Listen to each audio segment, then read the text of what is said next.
Okay, so this week's Devo is actually based off of Psalm 23, a portion of it, just like this Sunday's teaching. We're going to actually be focusing specifically on that portion, verse 4, where it says, "Even though I walk through the valley of the shadow of death, I will fear no evil." Why is this important? There are several reasons why. Sometimes we ignore the smaller words in a sentence or a passage because there are bigger words or scary words. And in this specific passage, we see a scary word. As I mentioned, it says, "Even though I walk through the valley of the shadow of death." Valley of the shadow of death. Like, those are some very startling words. Like, they just stop you in the tracks. When I read it, I just go, wait, hold up, like, what are they talking about? And so it's easy to get trapped on nouns as in person, place, or thing. Valley of the shadow of death.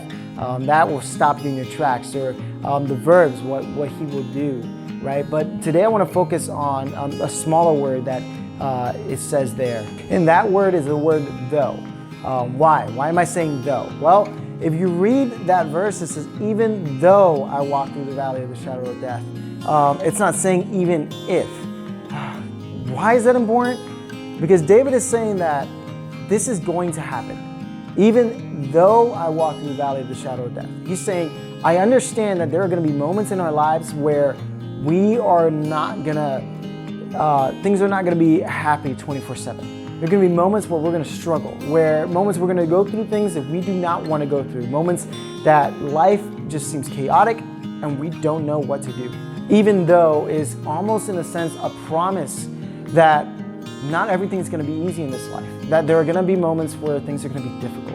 You see, I don't want you to think that just because you're a Christian, things are going to be easy. And just because God's in the picture, then there won't be any pain or there won't be any difficulty. Honestly, Scripture says that we will go through difficult times. We will go through pain and we will face adversity. But he says, I will not fear. And why? Why won't we fear when we go through those situations? Well, because David knows that God is with him.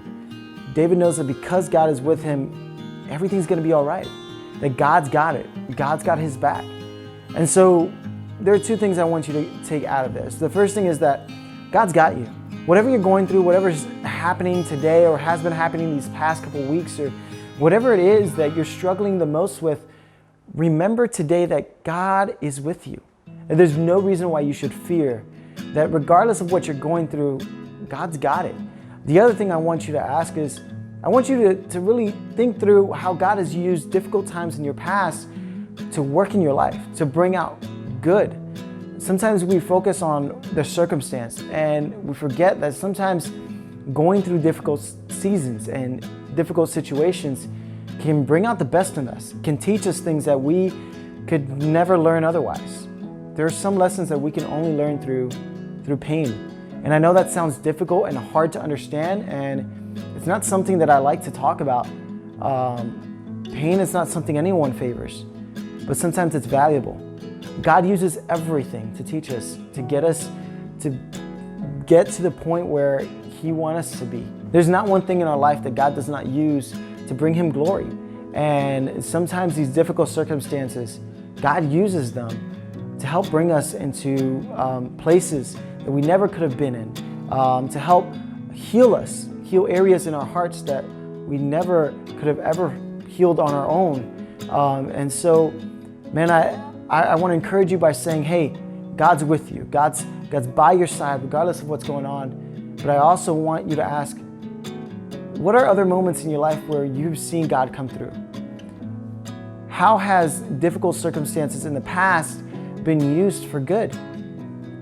And how can you use those memories of how you've come through different circumstances in the past to help get you through this one? How has God shown up in the past? And remembering that, how can that help you trust him today?